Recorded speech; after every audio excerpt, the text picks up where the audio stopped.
presko sa pakiramdam. Ayan, magandang umaga sa inyong lahat, mamen. Kamusta kayong lahat? Sana lahat kayo ay nasa mabuting kalagayan ngayon. At sana ay nag-enjoy talaga kayo dun sa mga episode na ginagawa natin dito sa Aurora. At pang ilang araw na nga pala tayong nananatili dito para maglibot-libot. At syempre para maipasel ko kayo dito sa lugar ng Aurora. At ayun nga, ngayong araw ay may panibagong biyahe na ulit tayo. Siguro hahanap tayo ng falls dito para makaligo tayo. Tapos ay maghahanap tayo ng panibagong spot na pwede nating pagcampingan. Yung campsite na pupuntahan natin ay hindi ko pa alam kung saan. Pero bahala na kung saan tayo dadalhin ng ating kapalaran at tadhana, ay yun ang pupuntahan natin. Dahil minsan nga pag naliligaw tayo ay doon pa tayo nakakakita ng magagandang lugar. Kagaya nung nabisita natin nung nakaraan na talagang ayun, sobrang sulit talaga. At gusto ko lang ulit magpasalamat sa Riley's Campsite dito sa Aurora. At ayun, nag-enjoy talaga si Mamen. At ayun nga, ngayon ay babiyahe na ulit tayo dahil mag-aalas 9 na ng umaga. Kailangan ay makapaglibot-libot na tayo dito para masulit natin yung araw natin dito. At ayun, sana ay samahan niyo si Mamen sa panibagong biyahe natin. I wake up from the sunshine on my face, so dehydrated, don't know what to say. Who's sleeping by my side? What did I do last night? Can someone make this headache go away? Sa wakas ay nakikisama sa atin ang haring araw. Sa tingin ko ay safe naman kung pupunta tayo sa falls ngayon o ilog. Dahil ayun, maganda yung pagsikat ng araw ngayon at walang kaulan-ulan ngayon dito sa Aurora. Pero bago nga pala tayo pumunta sa ating unang destinasyon, ay dadaan muna tayo sa palengke. Dahil may mga ilan akong bibilin, tapos doon na rin tayo kakain ng agahan natin. Para mamaya sa biyahe natin ay busog na tayo at meron na tayong lakas kahit na ilang oras yung maging biyahe natin ay kakayanin ng ating katawan, di ba? Para makapaglibot-libot pa tayo dito sa Aurora. At iyan nga ang target natin ngayon, ang makalibot tayo dito at maipasyal ko kayo. Dancing in the dark with a feeling in our hearts. Felt like we had it all. We were dancing in the dark. We were dancing in the dark. Whoa, oh, oh, oh, whoa, oh, oh, oh, whoa, oh, oh.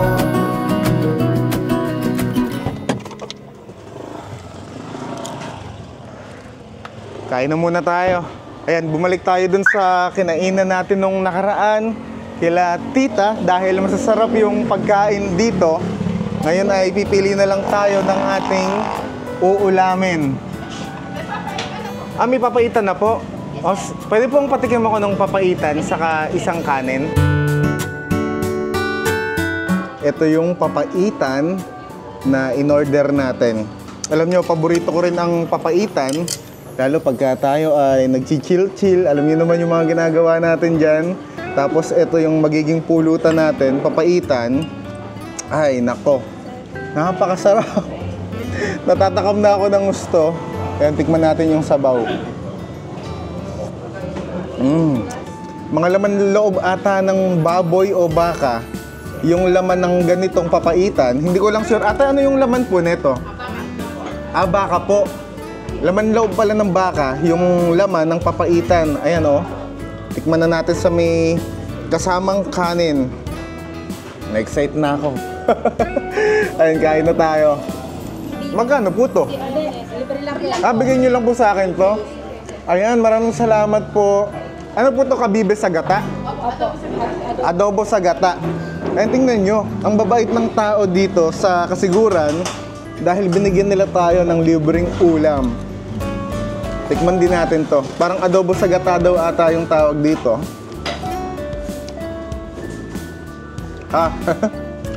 Ang sarap.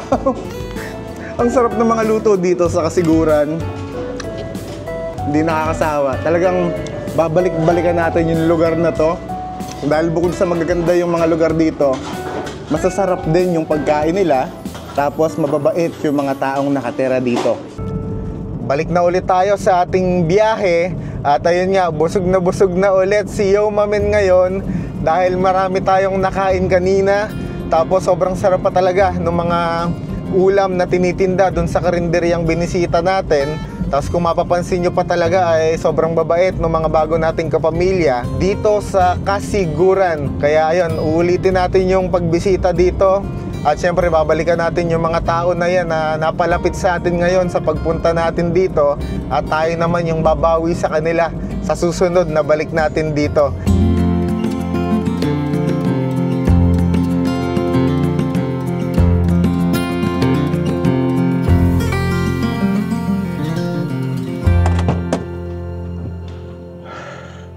Meron akong masamang bad news sa inyo. Masama na bad news pa, no? Ayan, yung Bulawan Falls na pupuntahan natin ay temporary close. Tapos may napagtanungan na rin ako ng mga lokal na nandito.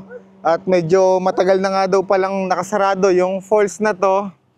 Ayun lang, medyo nakakalungkot dahil yung unang spot na pupuntahan natin ay hindi natin mabibisita ngayon. Pero wag kayong mag-alala at pipilitin ko na makahanap tayo ng falls o kahit na anong lugar na pwede ko kayong ipasyal dahil medyo malaki-laki rin naman ang Aurora. Sana lang ay may makita tayong falls na medyo malapit-lapit dito sa destinasyon natin o sa lokasyon natin.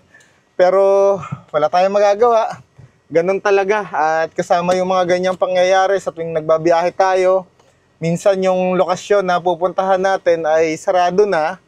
Pero tulad nga ng sinabi ko sa inyo, hanggat may oras at gasolina, hindi nawawala ang pag-asa ni Yo Mamen. Kaya tuloy pa rin ang ating biyahe at hahanap tayo ng panibagong spot natin na pwede nating bisitahin. Dahil nga minsan lang tayo napupunta dito sa gawing Aurora, kaya gusto kong sulitin yung bawat araw natin na nandito tayo para makapaglibot-libot tayo at makakita ng mga magagandang lugar dito sa gawing Aurora. I remember her in songs, decades old, but it doesn't matter.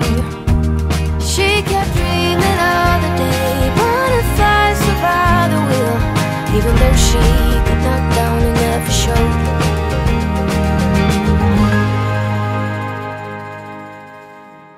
Sa wakas ay nakarating na rin tayo at ayun, makikipark muna tayo dito sa kaibigan natin na lokal na tiga Aurora dahil yung pupuntahan natin na falls ay medyo malapit dito sa kanila. Ayan, yung papasukin natin medyo masuka lang pero sabi naman nung lokal na kaibigan natin dito ay pwede naman daw natin puntahan yung falls na to at safe naman daw. Na-miss ko yung mga ganitong adventure natin no? Yung pupunta ka sa isang liblib na lugar or magubat tapos maglalakad tayo. Ayan, inaayos ko yung camera natin para pwede nating ilayo at nang mas makita nyo ng husto yung nilalakaran natin. Kaya dyan lang kayo, samahan nyo si Yo Mamen at medyo malayo-layo rin yung ating lalakarin. Ayun, saka para ma-exercise nga din tayo dahil ilang araw o panahon na tayong hindi nakakapag-trekking or hiking na ganito para exercise na rin natin sa sarili natin para sa mga susunod na gagawin nating adventure ay kahit papano napapractice na tayo.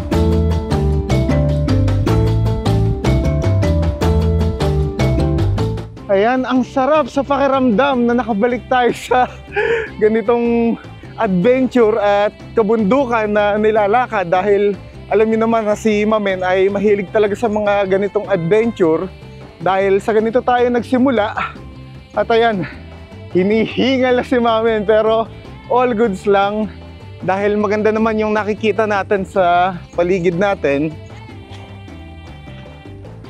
Pababa naman ngayon itong nilalakaran natin. Sana lang ay tama itong dinadaanan natin para hindi na tayo maligaw. Diba? Ayan, sobrang ganda ng mga kabundukan sa paligid natin. Tanaw na tanaw dito sa spot natin ngayon, dito sa nilalakaran natin. Hinihingal na talaga si Mamen.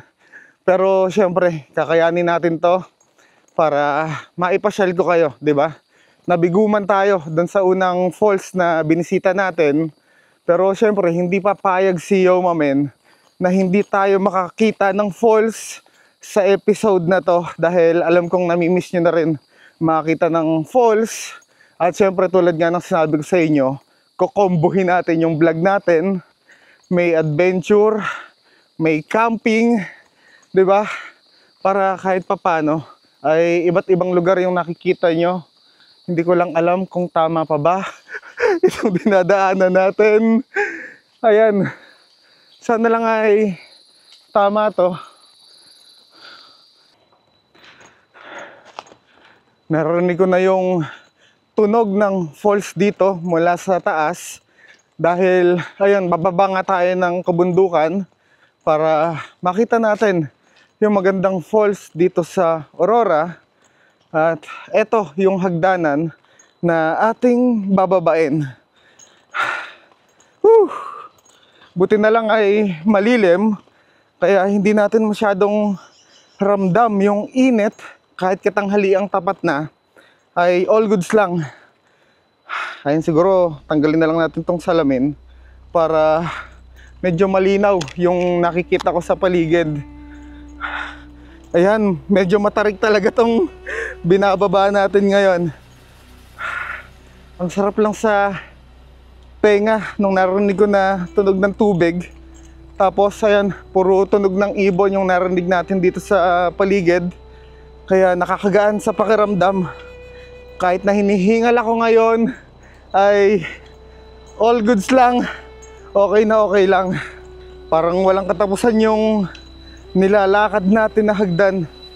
Kung ano-anong tunog yung mga naririnig ko sa paligid. Siguro pag matatakutan yung pupunta dito, tapos mag-isa lang, mapaparanoid siguro. Pero ako naman kasi ay hindi na natatakot sa mga ganyan dahil ayun nga, madalas naman tayo sa mga ganitong lugar. Kaya kahit makita tayo ng mga ganitong gubat ay hindi na bago sa atin. Kung ano man yung narinig kong tunog sa paligid ay hindi na ako masyadong natatakot. Siguro yung iba sa inyo pag napunta sa ganito tapos wala kayong kasama, kung ano-ano yung mga maiisip nyo. Pero huwag kayong mag-alala dahil yung mga narinig natin sa paligid sa tuwing tayo ay nasa gubat, puro kakaibang ibon lang yan. Ayan, medyo mataas tong binababa natin. At ayun pa, sa part na yon, may narinig akong tumutunog sa paligid. Siguro yung mga kung ano-anong timbulili, ang tawag ba doon? Timbubuli. Yung mga parang butiking malalaki.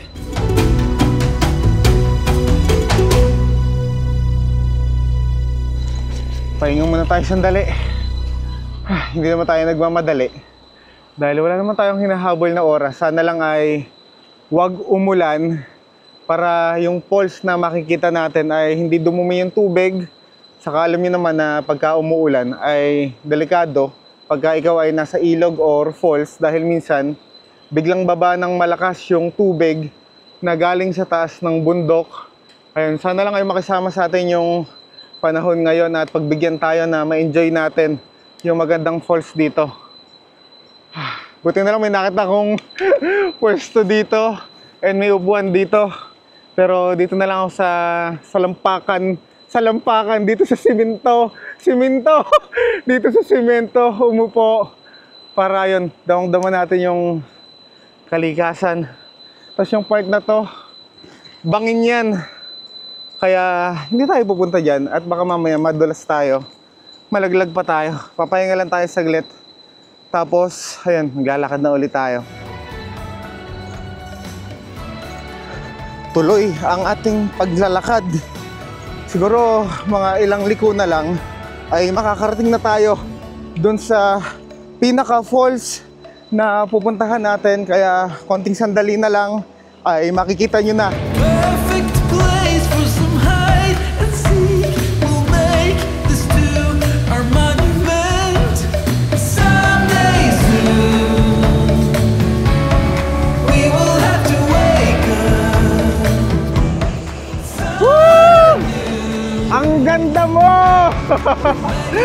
Hindi talaga nakakasawa tingnan at bisitahin. It's a tragedy to leave you, but I know that soon we will be together.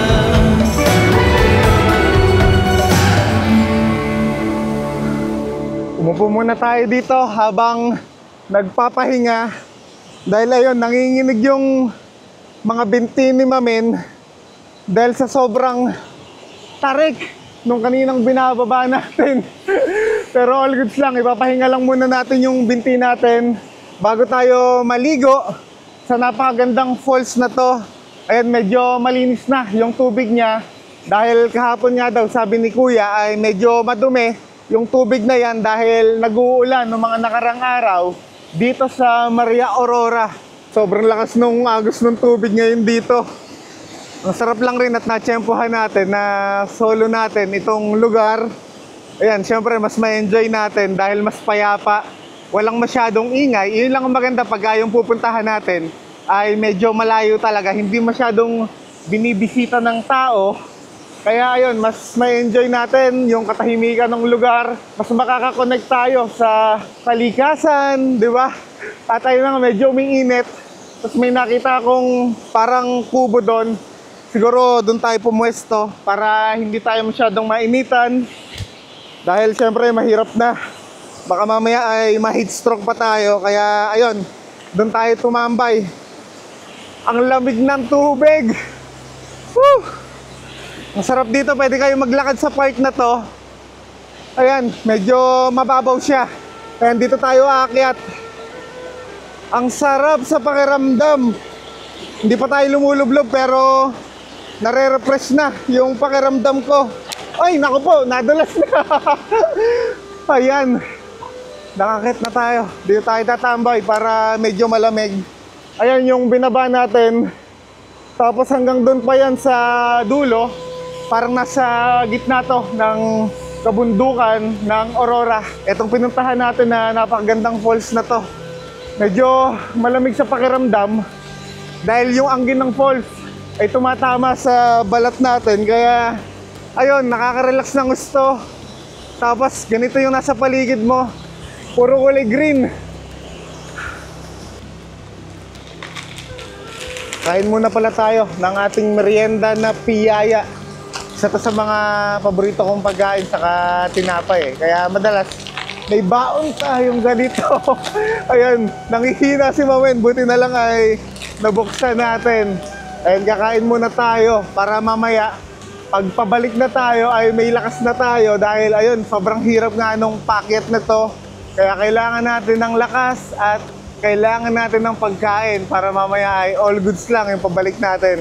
Ayan, kakain muna tayo habang nakatambay dito sa kalikasan na napakaganda.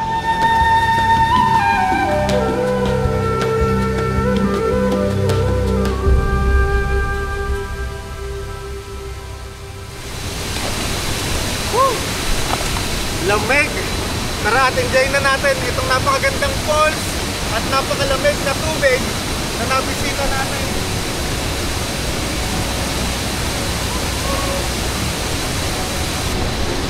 Sobrang lamig na tubig talaga. Ayan. Ang lakas nung agos ng tubig. Woo! Ang lamig! Pero nakaka-refresh siya. Run away. You and me together, baby, we don't gotta stay.